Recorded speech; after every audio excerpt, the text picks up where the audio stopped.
In November 1923, a single loaf of bread in Berlin cost roughly 80 billion marks, and workers were paid twice a day just to outrun the prices.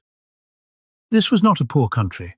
Germany was industrial, educated and modern, and its money still became so worthless that people burned it because it was cheaper than firewood.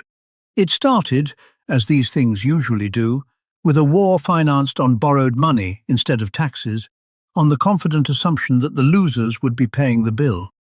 Germany funded the First World War almost entirely through debt and printing, expecting victory and reparations to settle everything afterwards. Germany lost and inherited the bill instead.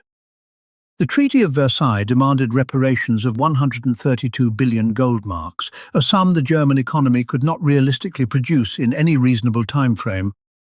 The mark had already slipped during the war, from about 4 to the dollar to roughly 60 by 1921, but that was still a currency, not confetti.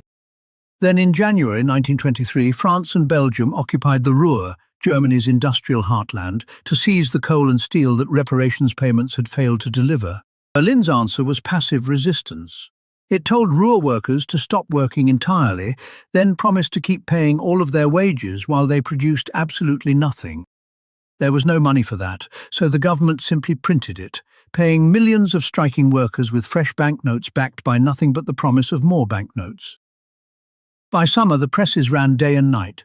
Over 30 paper mills and 130 printing firms worked almost exclusively on manufacturing currency for the Reichsbank.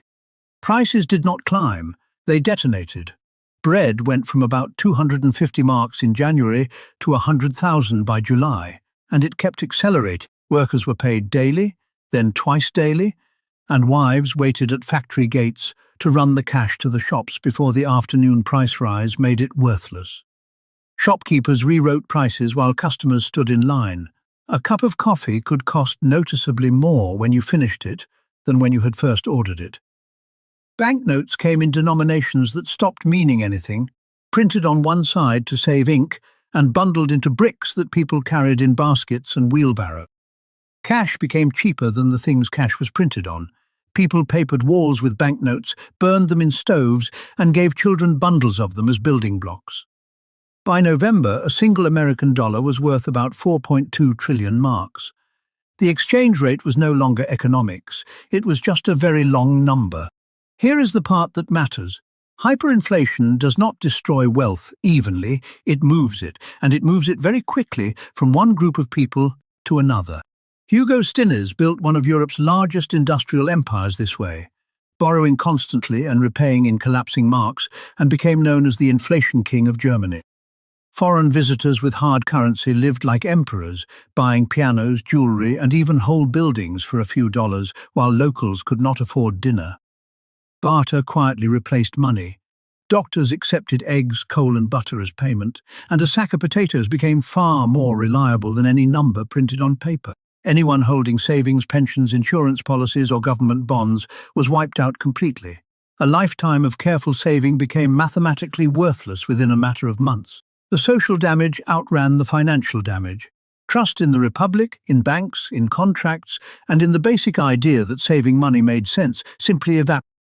Then in November 1923, Germany introduced a new currency, the Rentenmark, backed by a mortgage on the country's agricultural and industrial land rather than by gold.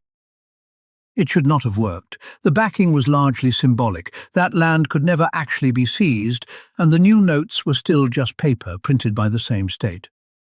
But it did work almost immediately because the government also stopped printing. Prices steadied within weeks, and Germans accepted the new money as if nothing had happened. One Rentenmark was set equal to 1 trillion old marks. 12 zeros were struck off the price of everything, and the old notes became historical curiosities overnight. Meanwhile, anyone holding debt won enormously. Farmers, industrialists and property owners repaid mortgages taken out for fortunes with pocket change and kept the land and the factories. That is the twist. The mark never collapsed because Germany ran out of things. The factories and the fields were all still standing. It collapsed because people stopped believing. The German middle class, the most cautious and responsible people in the country, were punished hardest precisely because they had done exactly what they were told to do.